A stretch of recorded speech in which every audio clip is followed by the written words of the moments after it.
Então vamos lá, boa noite a todos. Boa noite. Vamos então dar continuidade aqui, né? Ao livro de Apocalipse. Na semana passada a gente não terminou o capítulo 20, né? Porque a semana passada a gente falou do milênio, né? Então, vários assuntos que englobam o milênio, né? Eu não estava aqui. Aí, ó. O porquê do milênio, como será o milênio, como vai estar a Terra, né, no milênio, quem vai governar, como vai governar, o porquê vão governar 1000 anos, e a questão também do julgamento, né? Deus nos deu como se fala, Deus deu para nós o julgamento para julgarmos, né? Nós vimos tronos assentados e tal. Jesus virá julgar e nós também julgaremos. E também a questão da ressurreição, né? A ressurreição de Israel e os santos da tribulação e os santos do Antigo Testamento, né? Que julgamento então seria isso? A questão Tronos, do né? julgamento que nós participaremos, né? Que nós participaremos do julgamento, né? Assim como Paulo fala, nós julgaremos o mundo, depois nós julgaremos até os anjos, né? Mais as coisas pequenas dessa vida, né? Então essa parte, porque o que se entende quando Jesus fala assim, o Pai, eu não vim para julgar o mundo, né? Primeiro ele fala, mas para salvá-lo. Depois ele fala, quando ele veio ao mundo em carne, não foi para julgá-lo. Quando ele voltar, ressurreto, será para julgar. E nós, igreja, como somos o corpo de Cristo, né? Ele é a cabeça, nós somos o corpo, julgaremos juntamente com Ele. Assim como meu Pai deu eu me assentar à sua direita, assim aquele que vencer também se assentará à minha direita no meu trono, né? Então, para a questão de julgamento naquele dia, né? Por isso a nossa preparação aqui na terra e tudo mais, e todas essas coisas, né? Agora ficou aqui em aberto, nós terminamos no versículo 6, né? Onde diz assim, bem-aventurado e santo aquele que tem parte na primeira ressurreição. Sobre estes não tem poder a segunda morte, mas serão sacerdotes de Deus e de Cristo, e reinarão com ele durante 1000 anos, né? Então são sacerdotes de Deus e de Cristo, e reis ainda, reinam com Cristo, né? Durante 1000 anos. Então nós vimos lá que a ressurreição, apesar de ser um único evento, ela tem vários partes, né? Da primeiro Cristo, a primícia dos que dormem, depois nós, a igreja, depois os santos da tribulação com Israel, e depois os perdidos, os que não ressuscitaram aqui, né? Os outros mortos não ressuscitaram.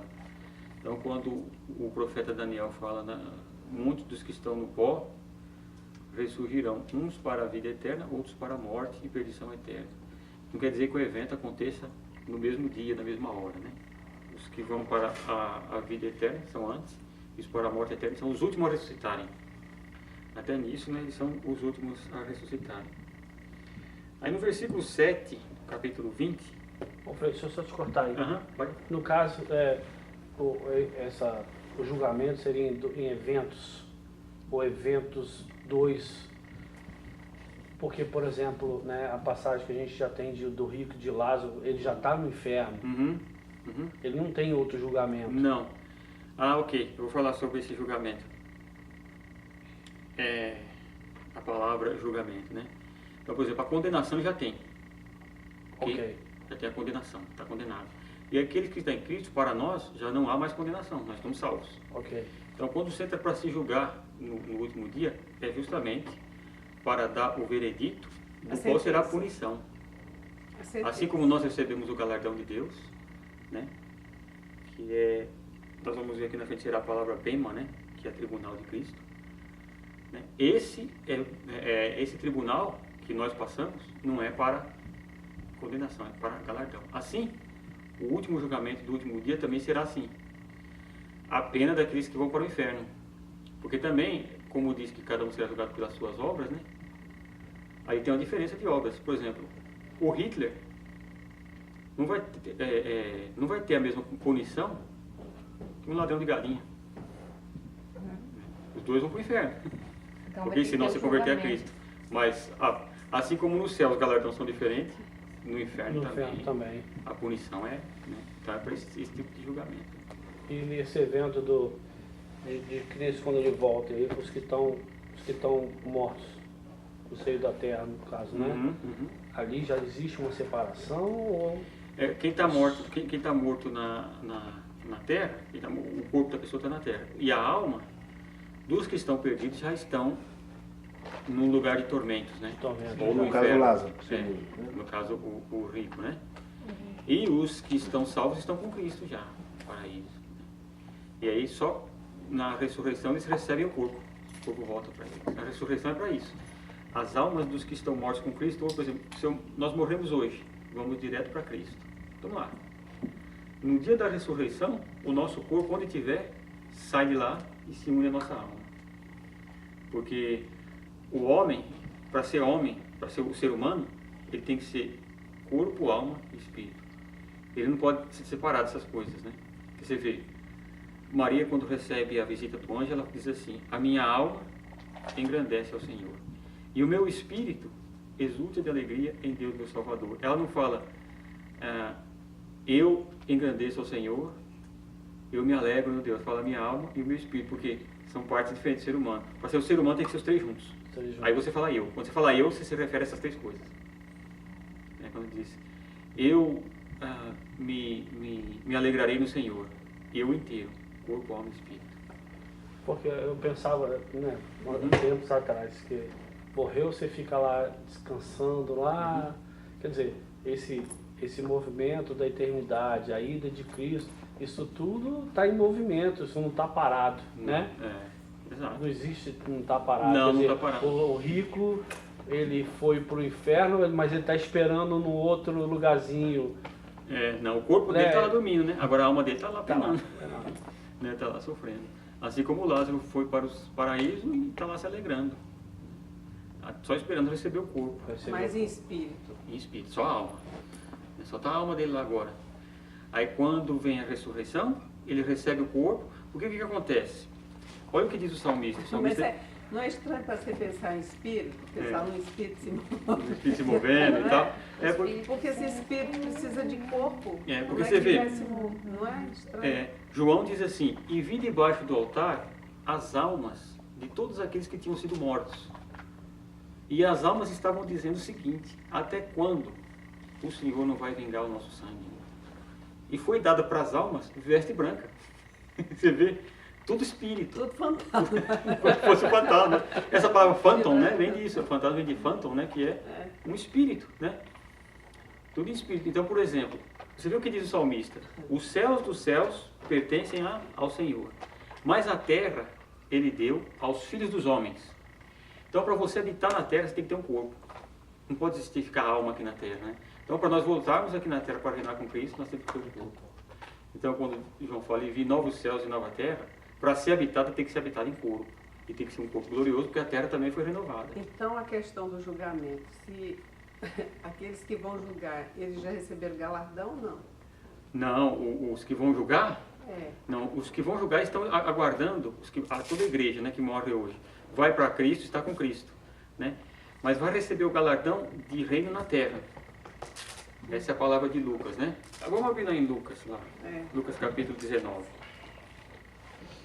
Senão a gente fica, se não faz confusão, parece que é tudo lá no céu. Não. Olha só. Capítulo 19, né? Versículo 11.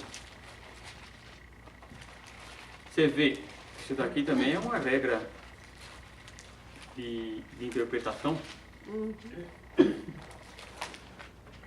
Quando nós lemos parábolas, quando nós lemos outras palavras do Senhor, depois que a Bíblia é assim, você lê algo aqui e vai continuando lendo, que você vai ver a resposta lá na frente. Por isso que Calvino diria, né? As Escrituras se explicam a si mesmas, né? Você não precisa inventar, ela vai explicar o que ela está falando, né? Olha aqui essa parábola, versículo 11. Ouvindo eles estas coisas, Jesus contou uma parábola, porque estava perto de Jerusalém e pensavam que o reino de Deus havia de manifestar-se imediatamente. Então veja só, eles pensavam que o reino de Deus já ia se manifestar naquela hora. Cristo vai tomar o poder de Roma E vai reinar e pronto, estamos bonitos, né? Aí Jesus disse assim, disse ele, certo homem nobre partiu para uma terra remota, a fim de tomar para si um reino e depois voltar. Chamando 10 servos seus, deu-lhes 10 minas e disse-lhes, negociai até que eu volte. Mas os seus concidadãos o odiavam e mandaram após ele embaixadores dizendo, não queremos que ele reine sobre nós. Você vê? Ele está contando a história dele mesmo. Falou assim, havia um embaixador e tal, e ia reinar. Era ele, o Cristo. Só que os seus concidadãos, diz assim, os seus concidadãos odiavam ele. Quem eram os concidadãos de Jesus? Os judeus. Né? E não queriam que ele reinasse sobre ele. Aí diz assim, voltando ele depois de ter tomado o reino, ou seja, ele, Jesus, conquistou o reino de uma vez por todas quando ele morre. Venceu a morte, venceu tudo, conquistou, desceu até os lugares mais profundos da terra e conquistou o reino, desceu. Voltando ele depois de ter tomado o reino, disse que lhe chamassem aqueles servos, ou seja, nós, servos dele, né, que ele deu as minas, né, o dinheiro para negociar. A quem tinha dado o dinheiro para saber o que cada um tinha ganhado negociando. Veio o primeiro e disse, Senhor, a tua mina rendeu 10 minas. Respondeu-lhe, bem está, servo bom, porque no mínimo fosse fiel sobre 10 cidades, terás autoridade. Isso aqui é o galardão. Ok? Depois de que Jesus volta, depois que nós morremos, ressuscitamos, na hora de recebermos o galardão, é isso aqui, ó. Você vai ter 10 cidades. Veio o segundo e disse, Senhor, a tua mina rendeu 5 minas. Aí disse também, sê tu sobre 5 cidades. Veio outro dizendo, Senhor, aqui está a tua mina, que guardei num lenço. Tive medo de ti, que és homem rigoroso, que tiras o que não depositaste e cegas o que não semeaste. Porém ele lhe respondeu, mau servo, pela tua boca te julgarei. Você vê, isso aqui é a visão que a pessoa às vezes tem do Cristo. Não devemos servir o Cristo por medo. Então, pela tua boca eu vou te julgar. Você está falando que eu sou mau, que eu sou muito severo, então você vai ser julgado segundo a tua boca. Né? Aí ele diz assim, sabias que sou homem rigoroso, que tomo o que não depositei e cego o que não semeei? Por que, pois, não puseste o meu dinheiro no banco, para que eu vindo o recebesse com os juros? Então disse aos que o assistiam, tirai-lhe a mina e dai ao que tem as 10. Eles responderam, Senhor, ele já tem 10 minas. Eu vos digo que qualquer que tiver, ser-lhe-á dado. Mas o que não tiver, até o que tem lhe será tirado. Ou seja, o preguiçoso, aquele que não fez nada, é aquele negócio, eu estou salvo, né? Então, vai passar uma grande vergonha. Não quer dizer que ele vai para o inferno. Né? Mas olha, até o que ele tem, tira. E dá para quem tem mais. Por quê? Porque aí é o galardão. As obras que nós fazemos não é para salvação. Nunca. É porque o pessoal faz muita assim, alegoria de dizer, não, galardão é as pedrinhas na coroa. É real que Jesus vai nos dar o galardão no reino dele. Que posição eu quero ter no reino de Cristo? Mas não eram 10 minas, ele não continua arguindo o resto? Não eram 10 minas, 10 pessoas? Mas aqui ele resumiu a história, né? E qual a diferença dessa para a mesma parábola dos talentos? Ok. Aqui, Lucas coloca um enfoque... Para outra pessoa, mas é a mesma palavra. É a mesma. Coloca um enfoque na questão do galardão, né? Mateus já fala mais direto para o judeu, porque Mateus escreveu para os judeus, né? Lucas escreve para um amigo dele, né? Então ele falando sobre o reino de Deus, o enfoque dele é o reino, né? E Mateus, o enfoque dele é os judeus que não queriam servir a Deus, né? Por isso que eles colocam partes diferentes da mesma parábola. A mesma parábola. Eles colocam enfoques diferentes. É o que ele disse. Jesus não está repetindo. Não. Aí ele diz assim, quanto àqueles meus inimigos que não quiseram que eu reinasse sobre eles, trazei-os aqui e matai-os diante de mim. Ou seja, é o que vai acontecer, o julgamento final, morte eterna. Né? A outra não é tão forte como essa. Essa Lucas coloca bem forte. E Lucas está enfatizando aqui, né, dizendo, ó, as duas, uma completa a outra, mas o enfoque de um é mais em uma coisa e o enfoque de outra em outra, né? Então, o que acontece? Essa é forte, falando de reino, né? Vocês vão reinar. Vão ser dado para vocês governo na terra. Mas que tipo de governo me será dado? Não é? Então, essa é a questão do julgamento, né? do galardão que vamos receber.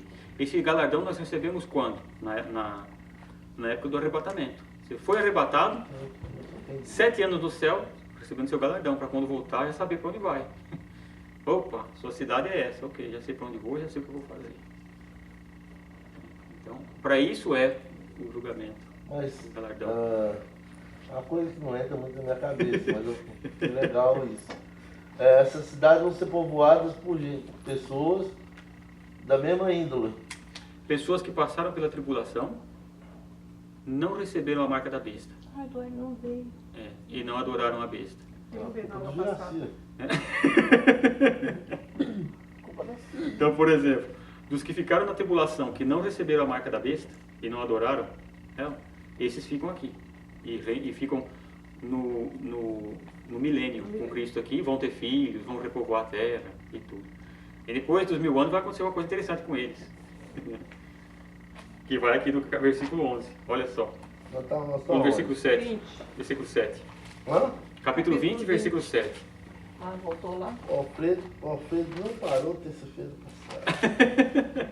E olha, foi só 6 versículos. Foi 6 versículos e eu falei assim, o Eduardo não estava aqui. Foi 6 versículos só, tá vendo? A culpa não é tua, cara. Todo mundo lembrou de você, não sei porquê. Todo mundo lembrou do Eduardo, ó. Foi só 6 versículos e o Eduardo não estava aqui, ó. Tô entendendo também. Pastor.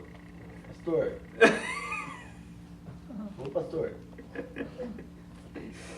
Então vamos lá, versículo 7, né? Ó, quando se completarem os 1000 anos, Satanás será solto da sua prisão e sairá a enganar as nações que estão nos 4 cantos da terra, Gog e Magog, cujo número é como a areia do mar, a fim de ajuntá-las para a batalha. Subiram sobre a largura da terra e cercaram o arraial dos santos e a cidade querida. Mas desceu fogo do céu e os consumiu. E o diabo, que os enganava, foi lançado no lago de fogo e enxofre, onde estão a besta e o falso profeta. De dia e de noite serão atormentados para todo o sempre. Então, aqui é um negócio interessante, né? 1000 anos se passam do governo de Cristo, como nós vimos a semana passada aqui, ó. A terra não terá mais peste, sem pernilongo, sem rato, baratas e todas essas coisas. Numa temperatura amena, onde vai se plantar e vai se colher muito, né? Prosperidade, vai ser um período de paz e tranquilidade. O leão vai pastar junto com o boi, não se fará nenhum mal. A criança vai brincar na toca da serpente, da víbora, e nada vai acontecer. Teria sido assim no Éden? Né? Provavelmente teria sido assim no Éden, né? Onde os animais não eram violentos, não eram selvagens como são hoje, né? E não havia toda essa... A gente não tem nada que fala a respeito disso, né? Não, nada. Só quando fala do milênio, em Isaías, né? Que fala que será assim, que será. Não, diz do jardim. Não, do jardim não fala. Então o que acontece? A Terra volta a uma posição, né, de paraíso mesmo, quase dizendo paraíso, né? E por 1000 anos Cristo reina. Agora, por que depois de 1000 anos Satanás é solto? Né? Pô, podia deixar para sempre o negócio aí, né? Mas a razão da história é como diz São Tomás de Aquino. Nós falamos com palavras, Deus fala com palavras e atos, né? O pecado entrou no mundo por uma tentação de Satanás, não foi assim? Então, nós sofremos porque temos a carne contra nós, a nossa carne, que tem o pecado, que entende para o pecado, e Satanás ainda que nos tenta. Satanás vai estar preso por 1000 anos, não vai ter tentação de Satanás. Então, ninguém vai ter desculpa falar, pô, o diabo está me tentando. Vai ser um reino justo, para sempre, por 1000 anos. Então ninguém vai poder reclamar, né? Pô, eu sou ladrão porque eu sou fruto da sociedade, né? Como diz o defensores dos direitos dos humanos, né? Dos direitos humanos, né? Direitos humanos. O que acontece? Né? O camarada é um bandido, é um assassino, foi porque ele nasceu num lugar pobre. Né? Quer dizer que se você nasceu pobre, você está destinado a ser bandido. Né? Então todas essas desculpas irão acabar. E durante 1000 anos será Cristo reinando com a sua igreja, com os seus santos aqui na terra. Depois de 1000 anos, Satanás é solto e sai a enganar, diz aqui, sairá a enganar as nações que estão nos 4 cantos da terra. Depois de 1000 anos de paz. Depois de 1000 anos, ele sai a enganar. Por que ele vai enganar as pessoas? Essas pessoas que tiveram o reino de Cristo, por exemplo, o cara entrou no reino de Cristo com 20 anos de idade, ele não recebeu o sinal da besta. Aí ele tem filhos, netos, tataranetos, tetranetos. Os tataranetos dele não conheceram outro governo a não ser o de Cristo, só de Cristo. Eles não conheceram o governo, eles vão saber que existiram governos ruins por causa que vão falar para eles, olha, eu vou mostrar no YouTube, né? Como é que era a coisa, né? Então o que acontece? O que acontece sempre para o homem é a semente do pecado que está no homem, sempre joga a culpa em algo. Não é? A semente do pecado de Adão. A mulher que pôs do meu lado. A serpente me enganou. Isso está no homem. Essas pessoas entram no milênio assim. Elas não foram regeneradas. Veja bem, que elas não foram regeneradas e salvas por Cristo. Elas vão ter o governo de Cristo. Por isso que Cristo fala que nós governaremos com o quê? Com cetro de ferro. Né? Com muita autoridade. Então todas as pessoas entram no milênio assim. E depois de 1000 anos, Satanás é solto e Cristo mostra para o homem que a intenção do homem não é um governo justo. A intenção do homem é o poder. Mas ele já mostrou isso para nós, quer dizer, falar que não precisava mostrar. Nós sabemos disso, né? Mas ó, você vê, quando chega, os movimentos revolucionários começaram como? Né? Começaram assim, Cristo não veio, é porque Ele quer que nós implantamos o reino dele aqui na Terra. Então nós temos que implantar a justiça, temos que implantar a paz, por nós, ok? Então, Karl Marx, né, quando ele escreve, quando faz toda a sua obra e tal, que ele começa a falar que as únicas pessoas que tinham a plena consciência da realidade do mundo eram os operários, era o proletariado, porque eles eram proletários, eles trabalhavam, eles tinham conhecimento da realidade. Então, os proletários tinham que tomar o poder e tirar os nobres de lá, tirar a aristocracia, tirar tudo lá. O seu operário não sabe dirigir. Mas aí o que acontece? Karl Marx nunca foi operário. Como é que ele sabia que o operário sabia?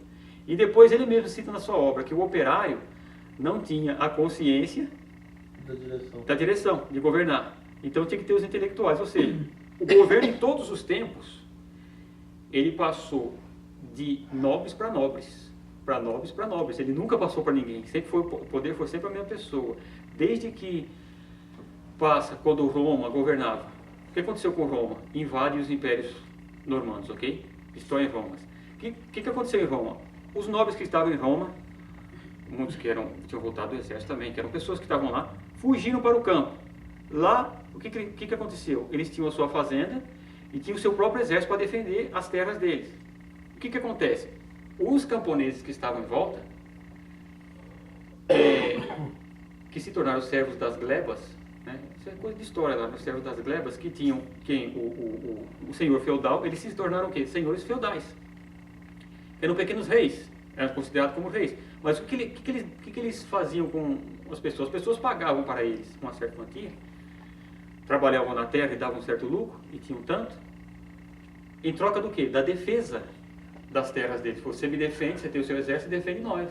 E assim apareceram vários reis. Como capitanias hereditárias. Assim, a mesma coisa, entendeu? Mas, quer dizer, quem que estava no poder, esses reis que eram senhores feudais? Eram os mesmos senhores de Roma. Os procônsulos, os nobres de Roma fugiram. Quando se troca o feudalismo, entra a monarquia, a primeira monarquia foi Portugal, ok? E o primeiro rei de Portugal, ele entrava nas casas dos seus inimigos à noite e matava os caras. E foi matando os inimigos dele e se tornou rei. Então, quer dizer, quando chega a monarquia, quem que está no poder? Os mesmos, né? Bom, acaba a monarquia, tá a Revolução Francesa, mata milhões de pessoas, quer destruir o clero, quer destruir a igreja. E quem que estava no poder? Os mesmos, os intelectuais, os mesmos, nunca mudou, né? E em nome da chamada, como é que eles chamam? do Estado laico, né? Foi que se criou a guilhotina, a Revolução Francesa matou milhões de pessoas, criou a guilhotina, aquele negócio liberdade, fraternidade e igualdade é a maior furada do mundo, né? E nós cantávamos isso na campanha da fraternidade da Igreja Católica, né? Igualdade, fraternidade, olha só, isso é o tanto de gente, de revolucionário que tem lá dentro, né? Igualdade, fraternidade, nessa mesa nos ensinais, as lições que melhor educam, na Eucaristia que nos traz, né? Quer dizer, isso se foi pelo mundo, quer dizer, primeiro, a igualdade que se existe nunca vai acontecer, porque nós não somos iguais. O que Cristo está falando aqui? Um ele deu 10, a outra ele deu 5, a outra ele deu 1, ok? Ele não deu igual para todo mundo, porque nem todos nós somos criados iguais, e nem todos nós temos a mesma aptidão para certas coisas. Isso é óbvio. Se tem uma companhia de o que for, tem funcionários diferentes, tem cara que é bom para fazer uma coisa, outro é bom para fazer outra. Como é que você vai dizer que são iguais? É a mesma coisa da colheita lá de Isaac, um vai colher por 100, outro vai colher por 60, outro por 30. Então, a ideia revolucionária desses governos revolucionários sempre foi essa. Não tem nada a ver com justiça, tem a ver com poder. Os homens que estão no governo hoje são os mesmos, é a mesma elite de que sempre foi, né? Quer dizer, o senhor Jorge Soros, a elite globalista, os Bilderbergs, né? Todos eles são homens lá de cima. Os 3 poderes que disputam o poder mundial, que é o poder russo-chinês, os muçulmanos e os globalistas, todos eles são gente lá de cima. O Putin fazia parte da KGB, né? Tudo cara lá de cima. Estão no poder até hoje, né? Disputando esse poder. Eles querem justiça? Conversa mole, eles querem poder. Esse negócio de querer o poder está dentro do homem desde que o homem pecou e trouxe a semente do pecado. Porque qual era o desejo do homem? Sereis iguais a Deus, conhecedores do bem e do mal. O desejo do homem é ser igual a Deus, mas toda honra, toda glória, todo domínio e todo poder pertence a Deus. Mas o homem quer o poder, porque ele a Torre de Babel está até agora. Até agora. O Nimrod, quando constrói a Torre de Babel para dominar a terra, começou lá, né? Vamos dominar, eu quero domínio, eu quero poder. Né? E vem a Babilônia, vem os reinos, vem os reis, sempre os mesmos. Os impérios sempre. Né? Sempre, pessoas lá de cima. Então continua o mesmo. Esse povo, quando entra e Deus fala assim, ok, o problema então é um reino de justiça, não é? Eu mesmo vou vir e vou reinar 1000 anos. Satanás é solto se a pessoa dissesse, não, o nosso problema realmente era justiça, e o problema de justiça foi resolvido, não queremos o Satanás. Ele sai enganando, falando, você vai ter poder, mesma conversa de sempre, vocês vão ser como Deus. Vai sair enganando porque tem gente para ser enganado. Porque as pessoas querem o poder, eles querem ser igual. Essa semente está no homem, e Deus vai dizer, olha, o homem, se Deus não o salvar, ele é um fracasso, ele se perde. Depois de 1000 anos de Cristo reinando, as pessoas serem enganadas pelo diabo, aí nós temos que ver que é só a soberania de Deus que nos salva, nós não conseguimos nos salvar, ainda que tenhamos o governo do Cristo. Você entendeu? Então, por exemplo, é aquele negócio, a pessoa nasceu cristã, num berço cristão, ou católico, ou evangélico, seja o que for, isso não salva ela. Ela tem que se converter a Cristo, Cristo tem que salvar ela, a soberania de Deus tem que alcançar ela para ela ser salva, senão ela vai para o inferno. Nada disso adianta, né? Você veja, a gente que nasce no berço católico, ok? No meu caso, por exemplo, dos 7 sacramentos eu recebi 5, todos os que poderia receber. 2 que eu não recebi é porque não poderia receber, que é o sacramento de ordem, que eu não podia ser padre, então não recebi esse sacramento. E o de extrema unção, que eu não estava para morrer ainda, né? Que é a última opção. Mas batismo, confirmação, crisma, eucaristia, casamento, né? E batismo, crisma,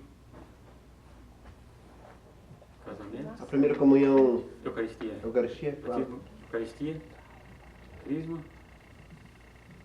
casamento e confissão. Né? Que é o sacramento do perdão, né? Confissão. Todos eles já recebi. Então, se você confiar nisso, não, eu recebi os 5 sacramentos, eu estou aqui, eu sou um bom católico, você vai para o inferno, se Deus não alcançar você. Assim mesmo se você nasce no berço, ou evangélico, não, eu nasci no berço evangélico, minha família toda é cristã, é uma família de cristão, mas você precisa de Cristo, você precisa se arrepender dos seus pecados, Deus precisa te alcançar, porque nada disso nos salva. Quem nos salva é Deus, porque a semente do pecado está em nós. Então, Deus vai mostrar isso aqui no ato. Ele vai falar, ó, o que eu escrevi aqui, eu vou mostrar para vocês como é que é. Eu vou reinar agora 1000 anos sem Satanás. Não tem Satanás mais para tentar vocês. O demônio está me tentando. Para ter desculpa, né? A serpente me enganou. Não, a serpente vai estar mais enganando vocês agora. 1000 anos. Depois de 1000 anos a prova. E agora? Nesses 1000 anos vai haver morte, vai haver nascimento, morte, tudo. Nesses 1000 anos, o profeta Isaías diz assim, aquele que morrer com 500 anos vai ser uma tragédia. Mas Os homens vão ter a longa terra não cabe vida. tanto, gente. Mas A terra não cabe tanto, gente. Cabe. Você sabe que a população do mundo inteiro hoje cabe no estado do Texas? Uhum. O mundo inteiro. Cabe no Texas. Do mundo inteiro? Do mundo inteiro. quadrado. Um metro quadrado? um espaço assim, que tem aqui. você coloca assim, você põe no Texas, cabe. Então, agora, além do mais, aqui na frente nós vamos ver João dizendo o seguinte, que eu olhei e o mar já não existia. Uhum. Muitas porções do mar vai desaparecer, vai aparecer terra. Mais continentes aí no meio. Porque são 3/4 de água na Terra. Uhum. Não será assim? 70%. Não será, mas assim, talvez 30% de água e o resto da Terra. Mas eu vi alguma coisa que se o mundo inteiro vivesse como os Estados Unidos, precisaria de 7 mundos, né? Se o mundo inteiro vivesse como a América do Sul, 2 mundos ou 3. Se o mundo inteiro vivesse igual a África, 1/4 de mundo. Mas aí você vê, vai ser o reino de Cristo, de prosperidade e tudo, e o povo, né, tendo filhos e tal, e será uma coisa totalmente diferente. Ó, Fê, questão da raiz pecaminosa. Certo? O homem vai ter isso, vai ter... Então, o cara que entra no milênio, ele entrou no milênio, ele não recebeu a marca da besta. Ele também não foi morto por causa de Cristo. Ele não foi regenerado ainda. Entendeu? Ele não recebeu a marca nem nada. Ele ainda não recebeu a regeneração que nós recebemos quando o Espírito Santo vem, te regenera, você recebe a palavra e vai para Cristo. Eles não receberam isso. Eles entram ali. Né? E os filhos e tal. Então, olha, o milênio é o governo de Cristo. Você imaginou, se os árabes no milênio, se os árabes se revoltam contra a besta e não recebem a marca dela, esses árabes tudo entram, muçulmanos entram no reino de Cristo. Que é um povinho bom, né? Tranquilo. Entendi, eu perdi o negócio. Como é que Vamos é? supor que se os muçulmanos, vamos supor que se os muçulmanos se rebelam Mas contra Deus, como eles não têm Cristo, eles entram no milênio sem a marca da besta, eles entram. ah, Como é que Cristo vai reinar sobre eles? Ah. Um cetro de ferro. ó, Eles vão ter que obedecer. Né? Então, no final do milênio, você veja que o islamismo não é tanto questão de religião, é questão de domínio. Poder. Eles querem conquistar poder. Né? O marxismo, o comunismo, é poder, não é questão de justiça, é poder. é o Gengis Khan, né? Tudo é questão. E esse negócio está no homem, está dentro do Ó, homem. você não tem. Uhum. Eu não atrasei terça-feira passada, não atrasar. Não, tem desconto hoje, você Eu pode. atrasei um pouquinho para chegar, porque eu estava vendo o negócio do Jornal Nacional, aquele Joesley Batista. O Joesley Batista, pelo que eu sei, é um homem vindo de um pai analfabeto, e ele é um homem semi-analfabeto, ele e o irmão. As ligações telefônicas dele, com a voz dele falando com o advogado dele, ele praticamente ele queria quebrar o Brasil. Ele falou, a Odebrecht já arrebentou os deputados. Agora a gente vai quebrar o judiciário e ele falando, quer dizer, é um cara ordinário como eu e você. Não é um cara de intelecto como que vem de raiz igual o Putin. Não. É um. Agora, tem uma Agora, coisa. qual o pensamento de um ser humano desse? Pecado.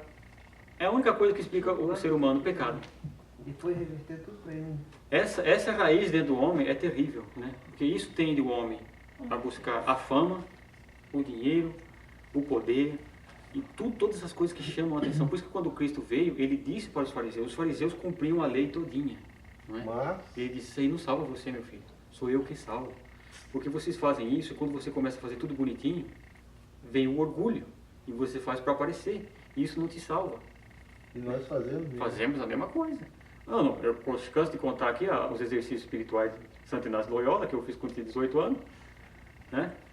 Quer dizer, Eu achava mesmo que aquele ali tá, pô, tô subindo aqui, tô ficando bem pra caramba. Ó, eu tô ficando bem, cara. Isso é um orgulho danado, o cara vai pro inferno desse jeito.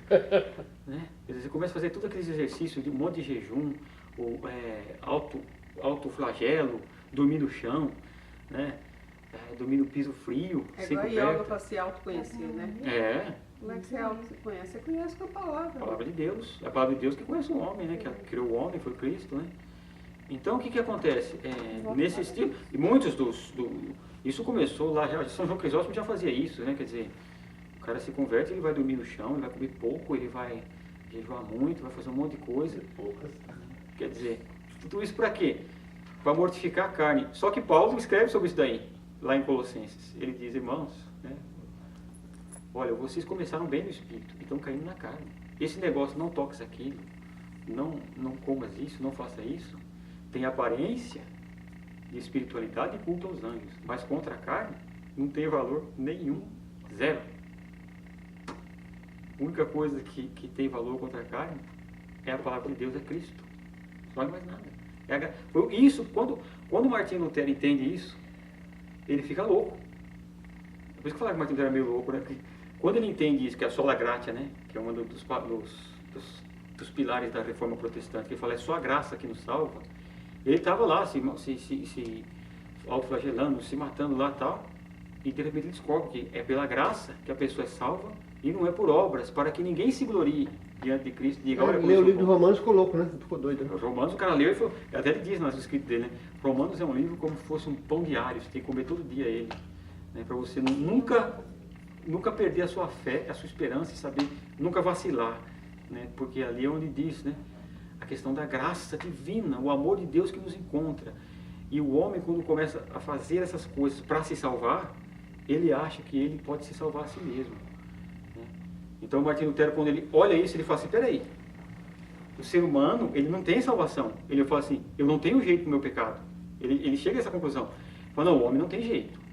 O homem não tem solução para ele. A única solução é a graça de Deus. Porque você mesmo sabe os seus pecados, você sabe o que é feio.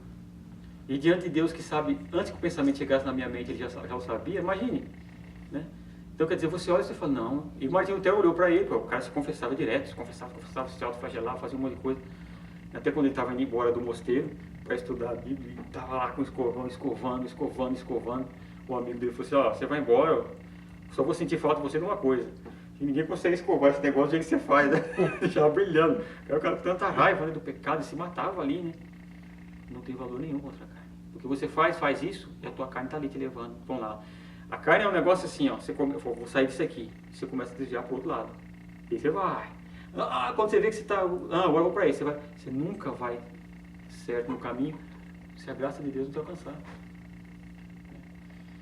Então, aqui quando Satanás é solto, ele é solto justamente para isso. Eu estava vendo, tem um livro que eu estava lendo sobre, fazendo uma colocação a respeito de Eva. A gente sempre vê o aspecto de Eva como se, porque a serpente falou que tal, que ela ia ficar, se ela comesse, ela ia ser igual a Deus. Então, em nenhum momento assim, tem Eva dizendo que ela queria ser igual a Deus, né? Verbalizando isso. Né? Então, o fato de você, de repente, o livro faz essa colocação, isso que eu estou colocando aqui. O fato de você querer ser parecido com alguém que você honra, que você respeita, é por